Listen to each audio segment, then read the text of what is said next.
Hello everyone. Last lectures में हमने cytology मतलब study of cell wind up कर लिया था, फिर सेल डिवीजन को भी कर लिया है, फिर उसके बाद हमने टिश्यू वाला टॉपिक भी ख़त्म कर दिया था, वो वाइंड अप कर लिया था। ठीक, तो ये तीनों टॉपिक्स हो जाने के बाद अब सेल से टिश्यूज़ में आ गए थे, तो अब टिश्यूज़ जैसे ही हो गया तो अब नेक्स्ट टॉपिक की तरफ बढ़ जाएंगे। Next topic would be our organ system या फिर बॉडी सिस्टम। ये मेन सिलेबस में अलग से मेंशन्ड है, प्री में भी ये एक्सप्लिसिटली में मेंशन नहीं है, बट ये कह सकते हो इम्प्लाई करा गया है। एनीवेज, जब हम बॉडी सिस्टम्स की बात करते हैं, बॉडी सिस्टम्स का मतलब क्या रहेगा? बॉडी सिस्टम या फिर उसे आप ऑर्गन सिस्टम भी कह सकते हो। These are systems that are responsible for proper functioning of our body.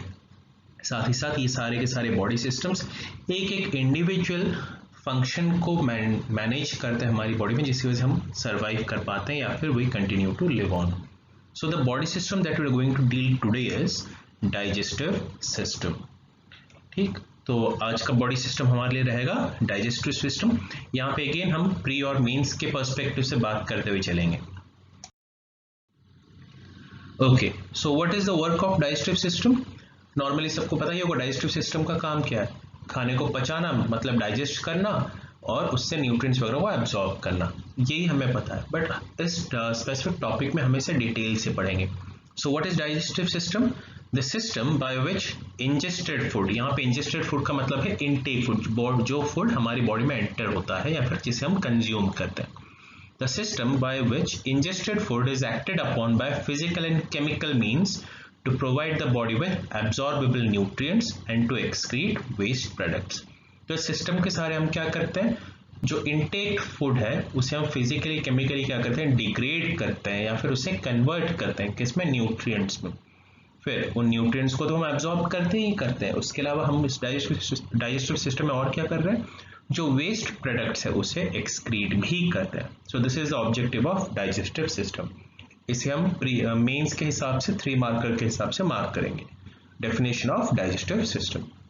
फिर हम बात कर रहे हैं कि डाइजेस्टिव सिस्टम किस चीज में हेल्प कर रहा है, इट हेल्प्स इन डाइजेशन। तो देख लेते हैं what is digestion. Digestion is a process in which breakdown of food from larger to simpler और स्मॉलर फूड और nutrients take place. Literally digestion में होता क्या है, जो हमारे large size food particle, example लेते हैं पोटैटो ले लेते हैं, आलू ले लेते हैं, आलू का पीस बड़ा सा होता है। अब इस बड़े से लार्ज पीस को हम डाइजेशन के दौरान क्या करते हैं, छोटे से पीस में कन्वर्ट करते हैं, चबाते समय छोटे से पीस में कन्वर्ट। फिर जब ये हमारी बॉडी के अंदर पचता है, डाइजेशन के दौरान जब ये पच जाता है तो होता क्या है, स्मॉलर एंड सिंपलर कॉम्पोनेंट में कन्वर्ट हो जाता है या फिर न्यूट्रिएंट में। जैसे आलू के अंदर क्या मौजूद है, कार्बोहाइड्रेट मौजूद। तो ये जो ब्रेकडाउन है, ये जो कन्वर्जन है, इसी को हम कहते हैं डाइजेशन। वापस से डेफिनेशन देखते हैं। It is a process in which breakdown of food from larger to smaller and simpler food और nutrients that can be easily be absorb by the body takes place. So this is digestion. तो वापस याद रखिएगा, digestion क्या है, एक process है जिसके जरिए क्या हो रहा है, large food particles are getting converted into smaller and simpler components, ताकि हम इसे बॉडी में क्या कर सकें, एब्जॉर्ब कर सकें। नेक्स्ट, डाइजेस्टिव सिस्टम की जब हम बात करते हैं, डाइजेस्टिव सिस्टम में होता क्या है, in digestive system the food is propelled forward within the system. हम माउथ के सारे इसको इनटेक करते हैं, फिर इसके बाद होता क्या है, स्टेज बाय स्टेज ये प्रोपेल होता जाता है, आगे बढ़ता जाएगा। और इसी मूवमेंट के दौरान होगा क्या, it gets altered by enzymes and hormones into usable particles and absorbed along the way. Literally what it is talking about is, जब ये हमारी बॉडी में मूव कर रहा था, हमारे माउथ से जब ये हमारे pharynx, oesophagus, stomach, small intestine, large intestine होते हुए जैसे ये मूव कर रहा होता है, उसी दौरान होता क्या है, बहुत सारे एंजाइम्स, हार्मोन्स इस पे काम करते हैं, जिसकी वजह से फूड क्या होता जाता है, डाइजेस्ट होता जाता है। और डाइजेशन के बाद क्या होगा, और जो भी न्यूट्रिएंट्स वगैरह रिलीज होती है वो एब्जॉर्ब भी हो जाती हैं। Digestive system begins at the mouth. इसकी शुरुआत कहाँ होती है, माउथ से होती है। माउथ को हम बक्कल या फिर ओरल कैविटी भी कहते हैं। Then it passes through the pharynx, ये हमारे नेक रीजन में मौजूद है, फेरिंग्स, ईसोफेगस, ईसोफेगस का ऑल्टरनेट नेम क्या है, हम इसे फूड पाइप भी कहते हैं। So from mouth food moves into pharynx, फिर फेरिंग्स के बाद ईसोफेगस, फिर उसके बाद stomach, small intestine and large intestine. इस तरह से इसकी जर्नी कंटिन्यू होती है। फिर फाइनली एंड कहाँ होगी, From large intestine, it finally gets expelled out of the body through anus. तो ये जो पूरा पाथ है, इसी पूरे पाथ को हम क्या कहते हैं, डाइजेस्टिव ट्रैक्ट या फिर डाइजेस्टिव सिस्टम पाथ। तो it starts with mouth, moves into pharynx, फिर फेरिंग्स के बाद इसोफेगस, इसोफेगस के बाद आएगा स्टमक, स्टमक के बाद स्मॉल इंटेस्टाइन, फिर लार्ज इंटेस्टाइन। इस सीक्वेंस को हम याद रखेंगे क्योंकि कभी असेंडिंग ऑर्डर डिसेंडिंग सीक्वेंस में अरेंजमेंट वगैरह पूछ सकता है। तो ये प्री के लिए सीक्वेंस हमारे लिए बहुत ही ज्यादा इंपॉर्टेंट है। किस पाथ के जरिए फूड मूव करे, from mouth until large intestine और एल्स एनस। नेक्स्ट, एक एक करके बॉडी पार्ट को डील करते हुए चलेंगे। साथ ही साथ जैसे जैसे बॉडी पार्ट्स को डील करेंगे, इन बॉडी पार्ट्स में फूड कैसे चेंज हो रही है, कैसे कन्वर्ट हो रही है, कैसे डाइजेस्ट हो रही है, वो सब भी डील करते हुए चलेंगे। माउथ या फिर इसका जो ऑल्टरनेट नेम है ओरल कैविटी और बक्कल कैविटी।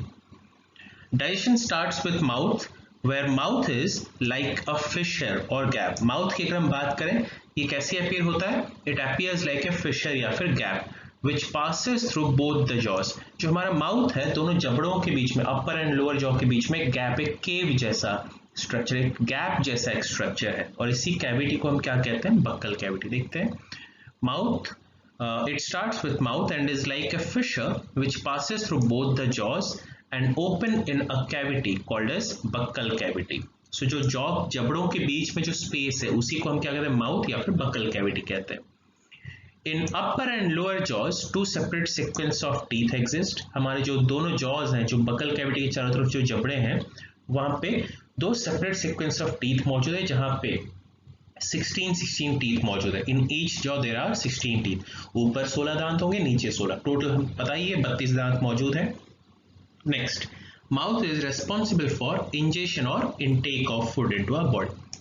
माउथ के सहारे फूड हमारी बॉडी में एंटर होता है। नेक्स्ट, माउथ का और क्या काम है, mouth is responsible for initiation of digestion process.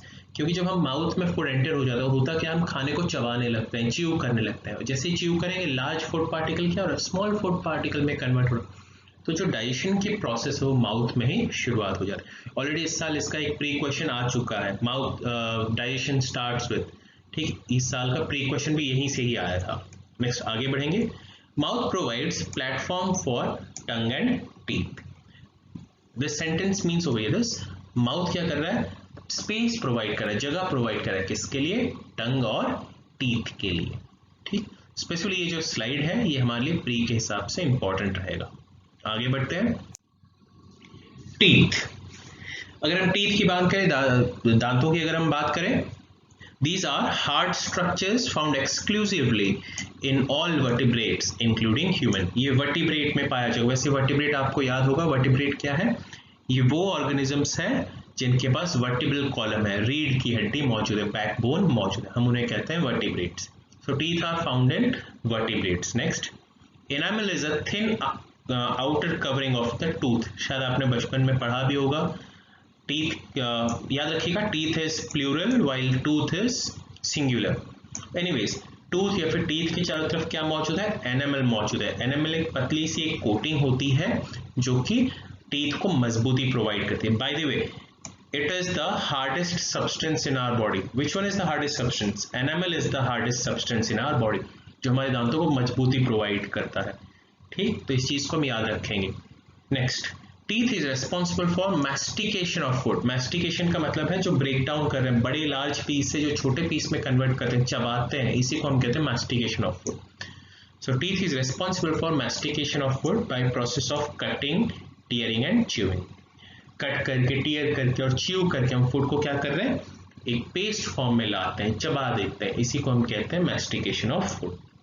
Total कितने टाइप के टीथ हैं, there are 4 types of teeth, incisor, canine, premolar and molar. यहाँ पे डायग्राम में आपको दिख जाएगा, ये जो स्टार्टिंग के जो टीथ है ये है इंसिजर, उसके बाद ये दोनों छोर पे आपको दिख जाएंगे, इधर और इधर, ये है कैनाइन। फिर उसके बाद ये जो 2 टीथ इधर है, फिर इधर मौजूद है, ये 2 टीथ क्या है, प्रीमोलर्स। फिर उसके बाद ये जो 3 है ये है मोलर टीथ। तो टोटल अगर आप इससे गिनेंगे तो आपको दिखेगा क्या, there are 16 teeth in this jaw and 16 in this, total is 32। Next, the dental formula of human is 2123 upon 2123 या फिर 2123 बाय 2123।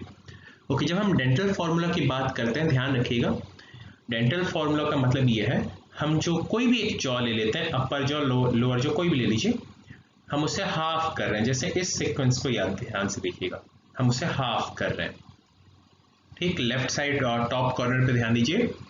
ओके, यहाँ पे अगर आप ध्यान दें, पहले दांत कौन सा है? इंसिजर। कितने इंसिजर टीथ है यहाँ पे? 2, तो यहाँ पे पहला नंबर आ गया 2। फिर कैनाइन कितने हैं? 1, तो नंबर आ गया 1।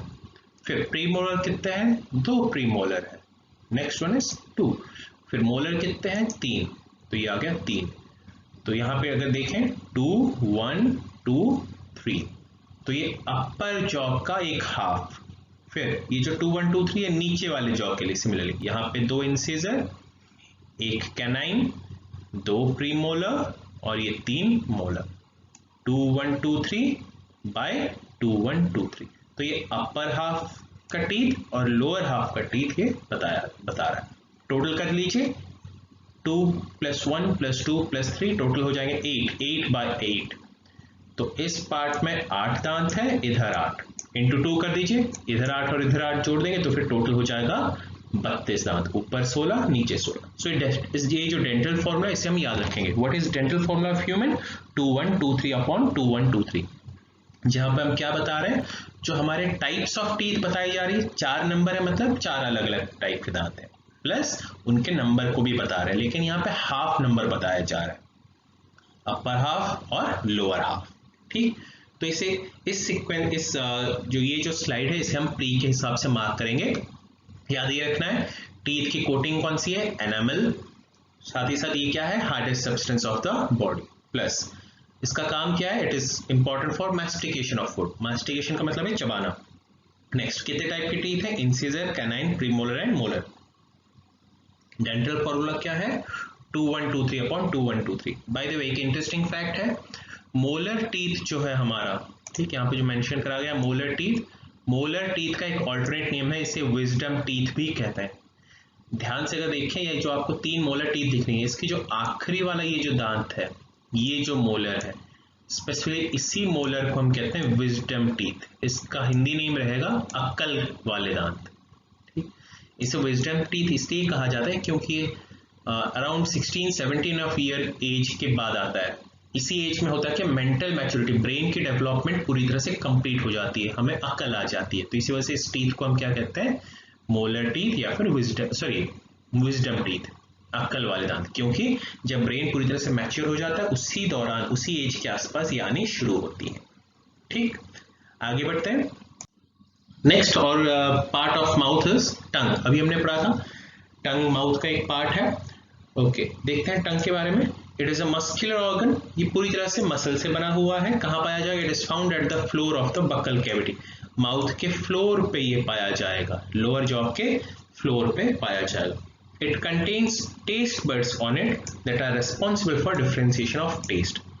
टंग के ऊपर क्या मौजूद है? टेस्ट बड्स मौजूद है। टेस्ट बड्स क्या है? ये नर्व के एंडिंग्स हैं, डॉट लाइक स्ट्रक्चर्स हैं जो कि हमारे टंग के ऊपर मौजूद रहता है। इनका काम क्या है? ये टेस्ट को आइडेंटिफाई करने में, डिफरेंशिएट करने में हेल्प करते हैं। एक्चुअली देखा जाए तो there are majorly 4 types of taste buds: sweet, salty, sour and bitter. यहाँ पे इनकी अरेंजमेंट आपको दिख जाएगी। Taste buds are arranged in the order of sweet at the apex, यहाँ पे आपको दिख जाएगा, यहाँ पे स्वीट टेस्ट बड्स मौजूद है।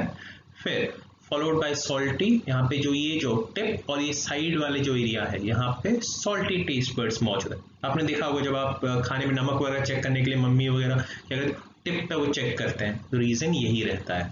फिर सार एट द साइड्स, टंग के जो किनारे पे देखिएगा, ध्यान दीजिएगा, साइड पे सार टेस्ट बड्स है। इसी वजह जब आप खट्टी चीजें खाते हो आपको क्या लगता है? दांत खट्टे। दांत खट्टे नहीं होते हैं, यहाँ पे जो हमारे टंग के जो टेस्ट बड्स है ये एक्टिव हो गए हैं, तो इसी वजह से हमें ज्यादा खट्टापन फील होता है, तो हमें क्या लगता है? दांत खट्टे हो गए। And last is bitter taste buds at the back. Again यहाँ पे इनकी लोकेशन फिक्स होगी, इसका मतलब नहीं स्वीट की जगह पे सॉल्टी नहीं होगा या फिर बिटर नहीं होगा, बट इनकी कंसेंट्रेशन कम होगी। यहाँ पे जो स्वीट बर्ड्स है इनकी कंसेंट्रेशन सबसे ज्यादा है और बाकी जो टेस्ट बर्ड्स है यहाँ पे कम होंगे। सिमिलरली सॉल्टी यहाँ पे ज्यादा होंगी, बाकी टेस्ट बर्ड्स कम। सार और बिटर के साथ भी यही है, यहाँ पे इनका सबसे ज्यादा कंसेंट्रेशन है, वरना ये सारे के सारे टेस्ट बर्ड्स बाकी जगहों पे भी, बाकी एरियाज में भी पाए जाते हैं। फिर भी इस लोकेशन को हम याद रखेंगे। टेस्ट बड कितने टाइप के हैं? 4, sweet, salty, sour and bitter. इनकी लोकेशंस को भी हम याद रखेंगे। स्वीट टिप पोजीशन पे है, सॉल्टी टिप और साइड्स पे है, सार जो टंग के किनारे राइट एंड लेफ्ट साइड पे है, और बिटर कहाँ है? सबसे आखिर में मौजूद है। टंग का काम क्या है? It is responsible for mixing of food and saliva. जो हमारी लार होती है, सलाइवा होती है, उसको खाने के साथ मिक्स करने में ही हेल्प करता है। और क्यों मिक्स करना जरूरी है? क्योंकि सलाइवा में सलाइवरी एंजाइम्स होते हैं जो कि खाने को पचाने में हेल्प करते हैं। तो यहाँ पे देख लेते हैं, it is responsible for mixing of food and saliva thereby starting the process of digestion. तो टंग का ये मेजर रोल है, ये डाइजेशन को स्टार्ट करने में, खाने को डाइजेस्ट करने में ये हेल्प करता है। टंग को हम 3 मार्कर और प्री के हिसाब से मार्क करेंगे। प्री के लिए यहाँ पे इंपॉर्टेंट क्या रहेगा? ये मस्कुलर ऑर्गन है, टेस्ट बर्ड मौजूद है, 4 टाइप के टेस्ट बर्ड है, लोकेशन यहाँ पे इंपॉर्टेंट रहेगी हमारे लिए, प्लस इसका फंक्शन क्या है। नेक्स्ट, फिर माउथ के ठीक बाद जो पार्ट आता है वो है फेरिंग्स। डायग्राम पे अगर आप ध्यान दें, this is our mouth part. Mouth के बाद ये जो रीजन है, ये पूरा का पूरा जो रीजन है ये फेरिंग्स है। ध्यान से अगर देखें, फेरिंग्स, इस पूरे एरिया को हम फेरिंग्स कह रहे हैं। फेरिंग्स का कुछ पार्ट नोज के साथ भी जुड़ा हुआ है, ठीक। नोज से जो हम एयर लेते हैं वो नेजोफेरिंग्स, ये जो एरिया है ये नेजोफेरिंग्स वाला एरिया यहाँ पे आता है, फिर यहाँ से फेरिंग्स में भी एंटर होता है, और माउथ से जो भी खाना वगैरह है वो फेरिंग्स में ऐसे एंटर होगा। देखते हैं फेरिंग्स के बारे में। It is a tube like structure attached at the terminal end of the mouth.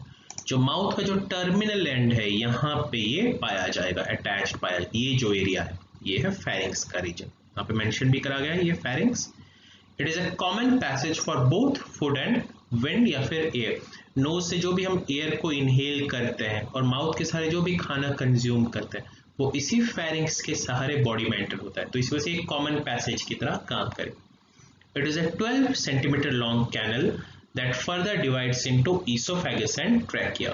ये जो फेरिंग्स है ये डिवाइड हो जाएगी, यहाँ पे आपको दिख जाएगा ये फेरिंग्स है, ये यहाँ से ये डिवीजन शुरू होता है, यहाँ से ये आगे बढ़ गया है ईसोफेगस की तरफ। ये जो एरिया है ये ईसोफेगस है, और ये जो एरिया है ये हमारे लिए क्या है? Trachea.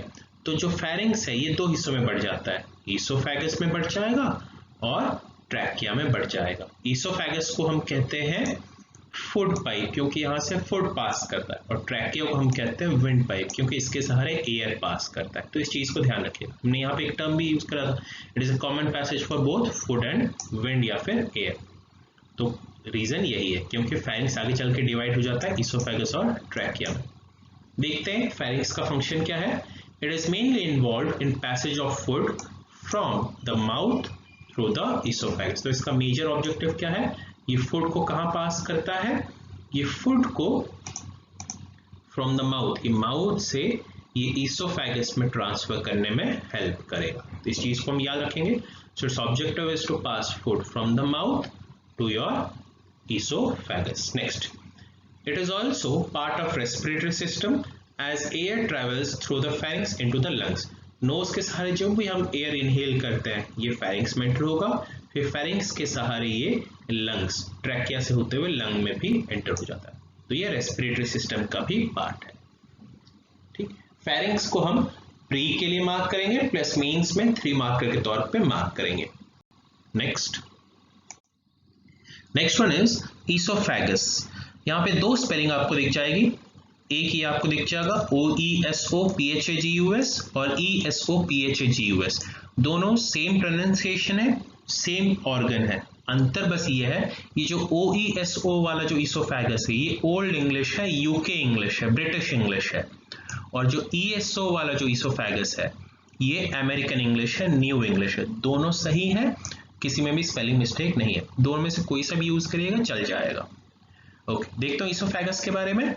It is a longer tube which opens into the stomach.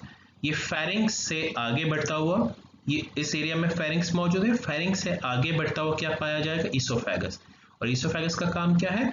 ये इलोंगेट होकर किससे मिल जाता है? स्टमक से मिल जाता है। काम क्या होगा इसका?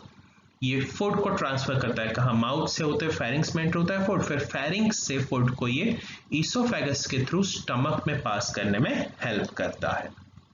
ओके, इस इसोफेगस की खासियत देखते हैं।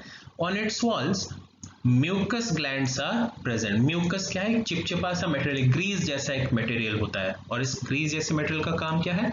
It helps in moistening and lubricating the food. कभी कभार क्या होता है, जैसे ड्राई फूड ले लेते हैं, बिस्किट ले लेते हैं, ब्रेड ले लेते हैं, या फिर रोटी ले लेते हैं, खाली रोटी कुछ लोग खा लेते हैं, ठीक है, या फिर नमकीन वगैरह आप खा रहे हो, खाली रहता है, सूखा रहता है। अब सूखे होने की वजह से होता क्या है, कभी कभी इनको पास होने में दिक्कत हो सकती है, मूव करने में दिक्कत हो सकती है, डाइजेशन में दिक्कत आ सकती है।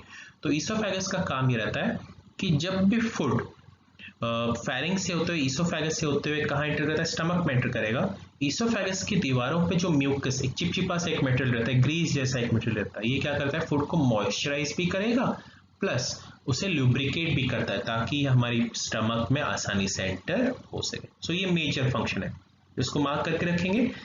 इसका काम क्या है? On its walls, mucus glands are present, which is responsible for moisturizing and lubricating the food. Next, it passes food from the pharynx into the stomach. So ये क्या कर रहा है? फूड को pharynx से स्टमक में कैरी फॉरवर्ड कर देता है, ट्रांसफर कर देता है। नेक्स्ट आगे बढ़ेंगे। Next one is stomach. Stomach की अगर हम बात करें, ये कहाँ लोकेटेड है? ये एब्डोमिनल कैविटी में मौजूद है। एब्डोमिनल कैविटी कौन सा रीजन है? जो रिबकेज के ठीक नीचे वाला जो एरिया रहता है, इसे हम कहते हैं एब्डोमिनल कैविटी। ये जो एरिया है, इससे ऊपर वाला जो ये यहाँ पे हमारी रिबकेज खत्म हो जाती है, इसका जो ऊपर वाला पार्ट है, ये जो चेस्ट वाला पार्ट है, इसे हम कहते हैं थोरैसिक रीजन। चेस्ट वाले रीजन को हम कहते हैं थोरैसिक, और उसके ठीक नीचे वाला जो रीजन है, हम इसे कहते हैं एब्डोमेन रीजन। ठीक, तो इस चीज को हम याद रखेंगे। तो स्टमक कहाँ मौजूद है? It is found in the abdominal cavity. ये जो पेट वाला जो एरिया है, ये जो एरिया है, इसे हम कहते हैं abdominal cavity. Next, it is a sac और बैग लाइक स्ट्रक्चर। यहाँ पे आपको देखिए एक पाउच, छोटे से बैग या फिर एक सैक जैसे, बस्ता जैसा एक स्ट्रक्चर है। That is muscular in nature, that means ये मसल से बना है, and has a J shape. तो ये जो शेप है, it has a J shape. तो ध्यान रखेंगे, इट इज ए बैग और sac like structure and is a muscular organ which is J shape में मौजूद है। ओके, इसका काम क्या है? In here food is temporarily stored and gastric juices that are secreted by various gastric glands react upon it to digest it. तो stomach का काम क्या है? ये एक टेम्परेरी स्टोरेज की तरह काम करता है, जहां पे फूड कुछ देर के लिए स्टोर करी जाती है, और इसी स्टोरेज के दौरान होगा क्या? गैस्ट्रिक ग्लैंड्स जो है, गैस्ट्रिक ग्लैंड्स कहाँ मौजूद है? स्टमक के इर्द गिर्द मौजूद है। गैस्ट्रिक ग्लैंड्स प्रोड्यूस करती हैं गैस्ट्रिक जूस, और इस गैस्ट्रिक जूस का काम ये है, ये खाने को पचाने में हेल्प करेगा। तो स्टमक का काम क्या है? ये टेम्परेरी स्टोरेज की तरह काम कर रहा है, और इसी दौरान होगा क्या? खाना पचता है यहाँ पे। ठीक, तो इस चीज को हम याद रखेंगे। In here food is temporarily stored and gastric juices that are secreted by the various gastric glands react upon it to help in digestion. Next, gastric juices, बात कर रहे हैं गैस्ट्रिक जूस की, तो फिर देख लेते हैं उसके कंपोनेंट्स क्या है। Gastric juice contains HCl hydrochloric acid, जो कि खाने को गलाने में हेल्प करता है, पेप्सिन और रेनिन, जो कि प्रोटीन को डाइजेस्ट करने में हेल्प करते हैं, और म्यूकस। म्यूकस का काम क्या है? ये HCl से स्टमक की जो दीवारें उनको बचा के रखता है, क्योंकि म्यूकस एल्कलाइन है। एल्कली और जो HCl एसिड एक दूसरे को न्यूट्रलाइज करते रहता है। इसके बारे में आगे हम पढ़ेंगे। Next, food is also partially digested. यहाँ पे खाना कंप्लीटली डाइजेस्ट नहीं होता है, यहाँ पे पार्शियली डाइजेस्ट होता है। इस चीज को हम याद रखेंगे। वापस से देख लेते हैं। स्टमक में हमें याद क्या रखना है? लोकेशन, एब्डोमिनल कैविटी, कैसा स्ट्रक्चर है? सैक जैसा है, जे शेप है, और मस्कुलर ऑर्गन है। नेक्स्ट, काम क्या है इसका? टेम्परेरी स्टोरेज की तरह काम करेगा, जहां पे फूड क्या हो रहा है? पार्शियली डाइजेस्ट हो रहा है। कैसे पार्शियली डाइजेस्ट होता है? गैस्ट्रिक जूस की वजह से। गैस्ट्रिक जूस कहां से प्रोड्यूस होती है? गैस्ट्रिक ग्लैंड की वजह से। गैस्ट्रिक ग्लैंड कहां मौजूद है? स्टमक की दीवारों पे मौजूद है। गैस्ट्रिक जूस में क्या क्या मौजूद है? HCl है, पेप्सिन, रेनिन और म्यूकस है। पेप्सिन, रेनिन का काम क्या है? प्रोटीन को डाइजेस्ट करने में हेल्प करते हैं। HCl का काम क्या है? खाने को गलाने में हेल्प करेगा। म्यूकस का काम क्या है? ये HCl की एक्टिविटी को कंट्रोल करता है, क्योंकि म्यूकस एल्कलाइन है, तो एसिडिटी को ये कंट्रोल करने में हेल्प करता है। और स्टमक में खाना क्या होता है? पूरी तरह से नहीं पचता है, पार्शियली ही डाइजेस्ट होता है। ठीक, So we'll wind up today's lecture over here. Have a good day. Take care.